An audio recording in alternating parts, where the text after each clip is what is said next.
Hey everyone, welcome to Wildlife Inspired. I'm your host, Scott Keys. Today, part one of two on a series about social media.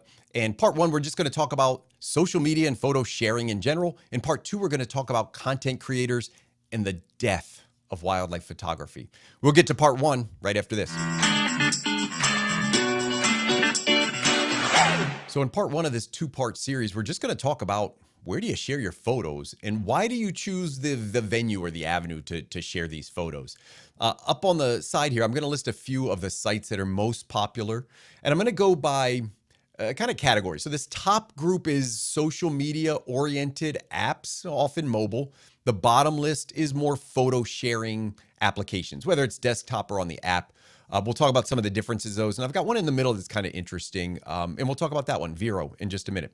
So on the top, I listed Twitter, Facebook, Instagram, and TikTok. Now, right under those, you'll see Vero, kind of designed as a mobile app, a little bit of a hybrid in that it focuses more on just photo sharing, has a little bit better quality, and doesn't really rely on the social media aspects as much as the top group. That top group is really weighted and started as social media sharing. So these aren't necessarily designed, or the history of these wasn't to share photography. It just not what it was meant to do. And it's you could see it in the resolution.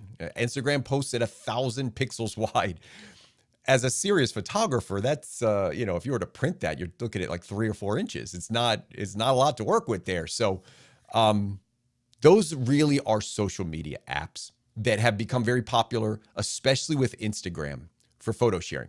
For a lot of years, Instagram actually worked as a pretty good hybrid. It allowed for photo sharing, and it also allowed a lot of community interaction. So you could share other people's work, you could post short stories, and people could kind of engage with you as a photographer. So back in, let's say, 2018, 2019, it was a really good sweet spot for Instagram if you were a photographer. Now we're going to talk, especially in part two of this two-part series, about the future, kind of where we're at already, and how content creators could be the death of wildlife photography. But for this one, just kind of curious, 2023, where do you share your images? Are you sharing them on those mobile apps? Are you sharing them on the kind of like web-based or desktop-based sites like 500 Pixels, SmugMug, or Flickr? Now, I do both. So I have a Flickr account. I've actually referenced it on my YouTube channel. I create little albums over there so the public can go, and if I've got images that I'm posting for one of my YouTube videos, you can actually go in and see a little bit better resolution over there. The primary difference really gets down to how you view them and the resolution you view them at, and then that social media component. So that top group, typically lower resolution between 1,000 and 2,000 pixels on the widest side. Much more ability to engage with people. So direct message, comment, interact. Short stories can be shared. TikTok is not really a great photo sharing site as it's designed for these, quick stories. But a lot of photographers have found a lot of success over there. Vero is interesting. So Vero had two emergences. There was an early, like 2018, 19, there was a push when Instagram changed their algorithms, and photographers got really frustrated by having an algorithm decide which content they were seeing. So a lot of people went over to Vero, and guess what? A lot of people came back real quickly because they miss, I think, the social component that Vero doesn't have. Another push came probably about a year ago, maybe 6 months ago, on Instagram, where they started to push these, what they're calling reels, essentially they're TikTok videos. And a lot of people went to Vero again.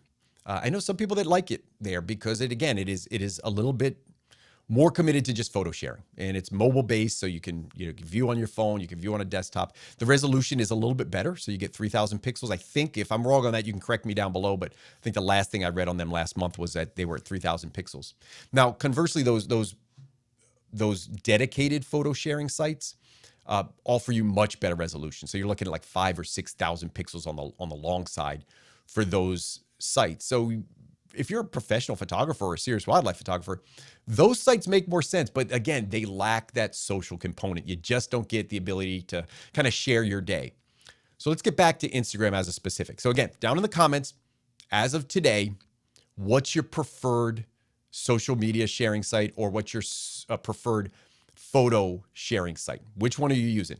And did I leave a good one out? Because I'm always exploring this stuff. So I'm on Flickr.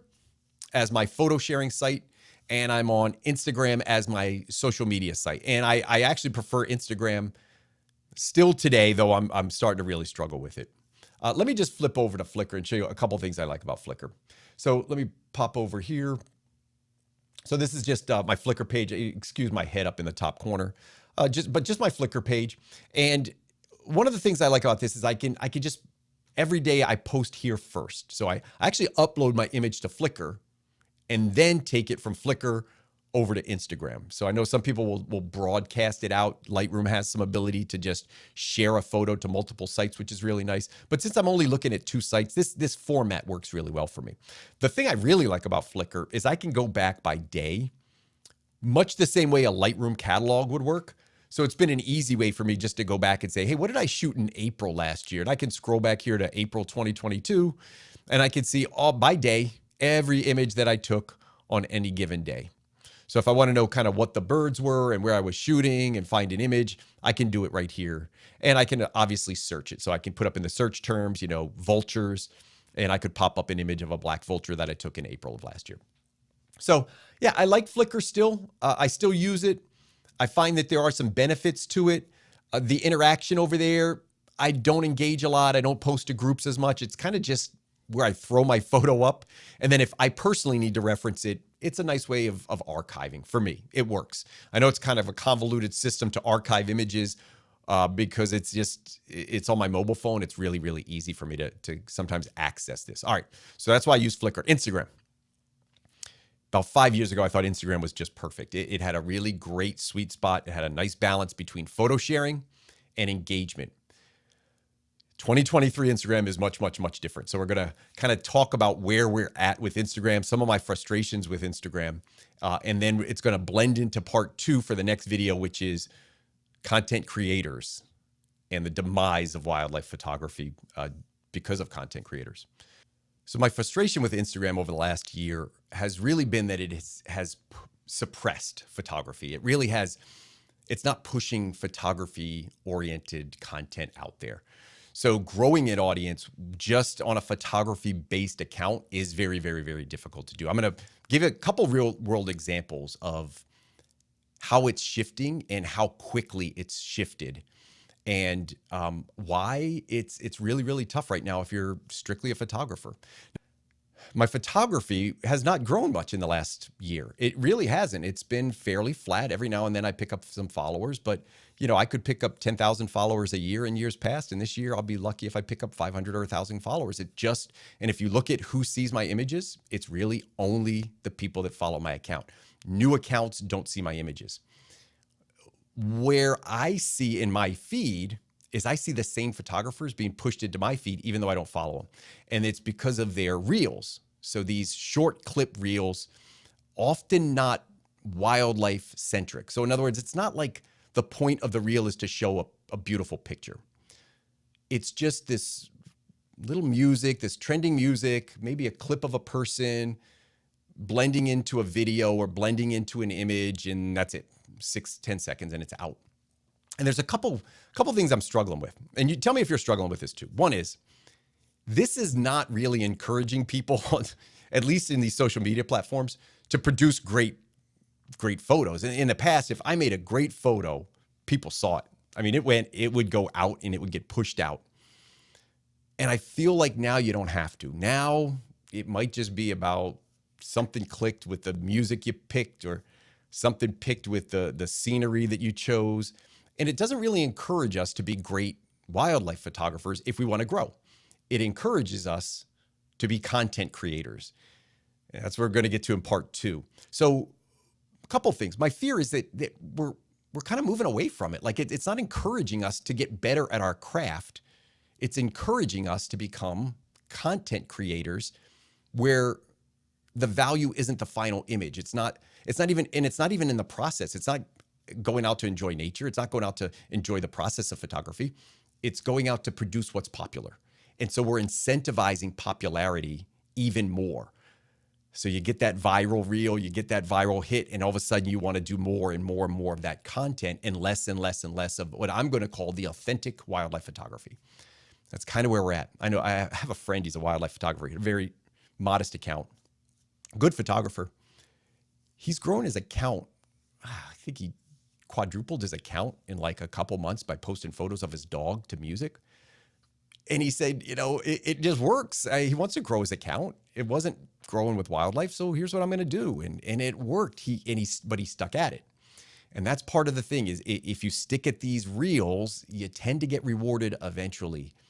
But as you're putting time and energy into reels, you're taking away from what probably was your original passion. So struggling a little bit with that. I know a couple accounts, and I don't want to be judgmental of anybody's account, but like I wouldn't say these were, I want to choose my words carefully. I wouldn't say these were amazing photographers. Were around for years on Instagram. I may have seen them pop up in my feed once in a while, never bothered to follow them. And I look up and the people have 100,000 followers, 200,000 followers out of nowhere. And then I look back and all they're posting is reels. So they've kind of abandoned the concept. In fact, a lot of what I see is it looks like old recycled pictures. They're just dipping back into the archives, putting some trending music up and hoping that it hits that. And some of them have. Some of them have hit millions of views, which is impossible to do with an image, like just a photograph. You can't get 5 million views with a photograph anymore, but you can with these kind of viral reels that happen. And then their accounts follow. And then the flywheel starts because now people are getting engaged, watching, it's pushing your content out, which it likes. So it's this loop. And then the feedback loop is this is what's good, so I got to do more of it. And so again, it pushes us out of the craft of wildlife photography and into the craft of content creating. And is there a value that I'm placing on it personally? Probably. Yeah, I probably think that the wildlife photography takes more talent. I probably do. Now, I will say, I follow some content creators that are really, really clever and really, really genius, and I do enjoy it. But I also see a lot of wildlife photography that I think is becoming kind of bastardized. And again, it's just recycled, and more effort and energy seems to be put into taking the setup of them taking the picture rather than actually being invested in the subject and trying to capture the moment. So anyway, that's kind of where I'm feeling. Are you the same? Like, are you seeing this trend with social media in general? If you're on Instagram, is it just me? It cannot be just me that's looking up and seeing an account just explode because they've just shifted away from photography and gone into this concept of content creators. Now, in the next video, I'm going to dig more into content creators, specifically about, I'm going to say it, the bastardization of wildlife photography by content creators. So not necessarily the shift away from being a wildlife photographer, but actually just using wildlife photography by content creators. I'm going to get into that a little bit more in part 2, but thanks for tuning into this. Quick thoughts. On Instagram, sometimes I rant about this stuff. I think I did pretty good today. I didn't rant. I try not to do the full-blown rants on YouTube. One day I might, though. One day I just might. But anyway, thanks for your support on the channel. If you're not subscribed, hit the subscribe button down there. Got a lot of videos that have been out over the last couple months, so make sure you're checking that out. And the notification bell will let you know when the next video is released, so make sure you click that as well.